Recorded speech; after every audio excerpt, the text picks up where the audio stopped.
Monsieur le PDG Saadé, via CMA CGM Média, vous êtes propriétaire des journaux La Provence, Corse Matin, La Tribune Dimanche et en juillet 2024, c'est Altis Média qui tombe dans votre escarcelle. Avec BFM TV et RMC, cela fait de vous le propriétaire de plusieurs médias français importants. À l'heure d'une concentration médiatique où 9 milliardaires détiennent 90% des médias qui, eux, produisent une information formatée et triée en faveur de la pensée dominante néolibérale, vous venez de conquérir le média alternatif brut, un média social prisé par les jeunes générations. Or, quand tout le monde pense la même chose, c'est qu'on ne pense plus rien. Monsieur Saadé, ne pensez-vous pas qu'il faudrait plutôt une grande loi de séparation des entreprises et des médias, et ce, afin de préserver une diversité de pensée, source de richesse intellectuelle et d'émancipation? Je vous remercie. Merci, Monsieur Pilato. Monsieur le Président. Je pars du principe que les investissements qui sont réalisés dans les médias, c'est des investissements que je réalise en tant qu'entrepreneur.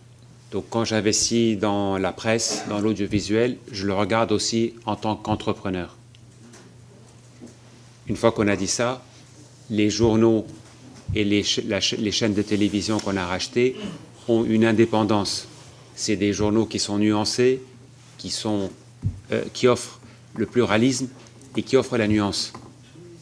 Je ne m'immisce pas dans la ligne éditoriale de ces journaux qui ont leur propre trajectoire, leur propre chemin. Par contre, ils ont eu besoin, dans leur histoire, de quelqu'un qui est venu leur donner suffisamment pour pouvoir continuer à avancer. Parce que si des investisseurs comme le groupe CMA CGM ne viennent pas, ces médias, malheureusement, aujourd'hui, tombent. Donc nous, tout ce qu'on fait en tant qu'entrepreneurs, ou ce que le groupe CMA CGM fait, c'est leur donner cette bouffée d'oxygène pour leur permettre de continuer à avancer. Et on ne leur demande pas de dire blanc ou de dire noir, ça c'est eux qui gèrent.